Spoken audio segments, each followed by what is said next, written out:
Rail দপ্তরের উদ্যোগে গাজল rail station ক্যাম্পাসে এক অনুষ্ঠানের মধ্যে দিয়ে পার্কিং জোনের উদ্ঘাটন করা হলো শুক্রবার দুপুরে।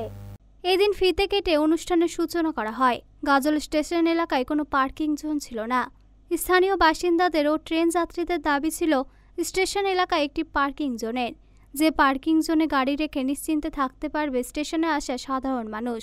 রেল দপ্তরের পক্ষ থেকে নির্দিষ্ট চার্জ দেওয়া হয়েছে কোন গাড়ির কত টাকা পার্কিং চার্জ হবে। এতে অনেকটাই সুবিধা হবে এলাকাবাসীর। নিশ্চিন্তে গাড়ি রেখে স্টেশনের ভেতরে প্রবেশ করতে পারবেন। এই উদ্বোধন অনুষ্ঠানে উপস্থিত ছিলেন গাজল ১ নম্বর গ্রাম পঞ্চায়েতের উপপ্রধান প্রদ্যুৎ নারায়ণ সর্দার, প্রাক্তন জেলা পরিষদের সদস্য মিলন দাস, গাজল স্টেশন সুপারিনটেনডেন্ট শ্যামকুমার সিং সহ অন্যান্য বিশিষ্টজনেরা। রেলের পক্ষ থেকে আমি এখানকার পার্কিংটা আমি টেন্ডার পেয়েছি। তো আমি একটা হ্যান্ডিক্যাপ মানুষ, আমাকে সবাই সহযোগিতা করেছে। চালু করবেন, কালকে চালু করবেন। আপনার নাম?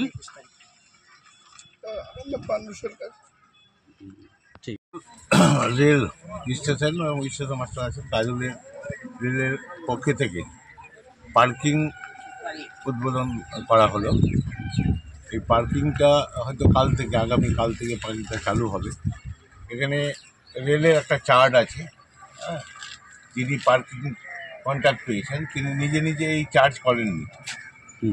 চার্টটা রেল থেকেই করেছে এবং রেলকেও প্রথমেই টাকা দিতে হয়, একটা ডিপোজিট মানি, সিকিউরিটি মানি হিসাবে দিয়েছে।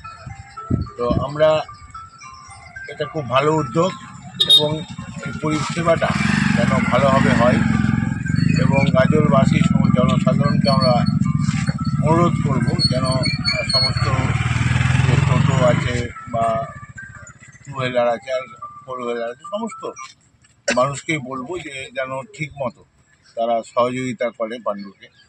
পাণ্ডু তো আপনারা সবাই জানেন, অনেকেই জানেন, ওকে চেনেও, একজন প্রতিবন্ধী। একজন প্রতিবন্ধী যে কাজটা পেয়েছে তার জন্য আমরা সকলেই গাজলবাসী হিসাবে খুব আনন্দিত এবং তাকে সাহায্য করা, সহযোগিতা করা আমাদের সকলেরই কর্তব্য।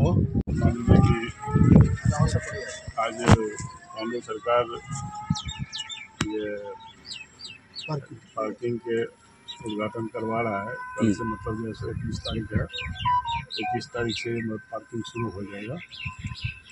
हम जितना भी मान लीजिए कि व्हीकल वालों से अनुरोध है कि मतलब जैसे इसको सहयोग कीजिए और जो भी मतलब जैसे रेल पैसा ये किया है उसको मतलब चार्ज के रूप में उसको मतलब जो उसी रूप में आप लोग मदद कीजिए।